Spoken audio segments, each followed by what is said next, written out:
Welcome to Filled with the Holy Spirit. What I'd like to do is, the Lord gave me a bit of an analogy, a bit of a parable to explain the baptism of the Holy Spirit to those that believe, but are a little bit reluctant about making the move to asking God for the baptism of the Holy Spirit. And what he said is the analogy is the believer, the born again believer that has rejected the infilling of the Holy Spirit is like a person that is riding a bike. They they're on their bike and they have to pedal hard, and so they have to rely a lot on their own willpower and their own physical strength to get through and to get places, in fact, to move. And the analogy of a person that's been filled with the Spirit, which is additional to believing, and you do have most people have a wonderful experience of God's of God's presence when they believe.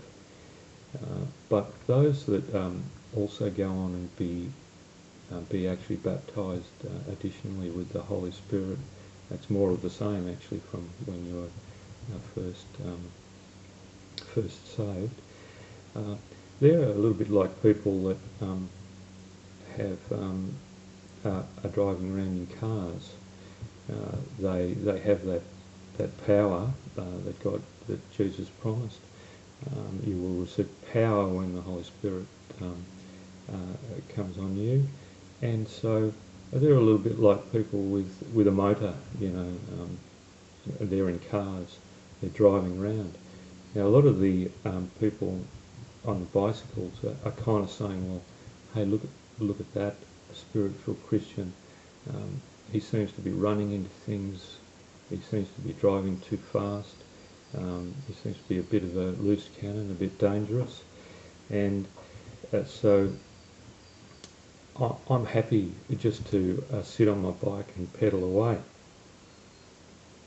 And it is a little bit like an analogy for those that drive. Just remember when you first started driving, you were a bit erratic, and until you kind of you settled down, you matured a little bit, and then you could finally drive the car around safely without banging into things and without going over the top.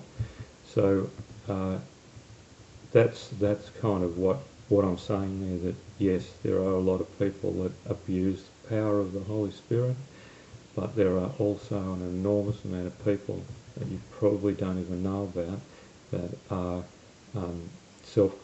self-controlled in the way that the Holy Spirit gives them the power to be self-controlled, and they're finding their way around traffic.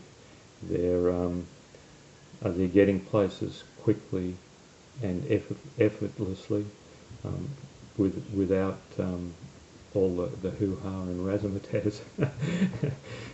Strange descriptions, sorry about that. But that's it. And so I would urge you, if you're now riding on a bike and you're thinking of asking God for the infilling of the Holy Spirit, then I'd urge you to read through the scriptures that are attached in the description to this video, and ask God at the same time, Lord, please help me to be one of those more controlled Christians that are not going overboard on the power trip that some of them are on. So I wish you all the best with that, and I hope that's helped you in a little way explain your situation in life. God bless. Bye.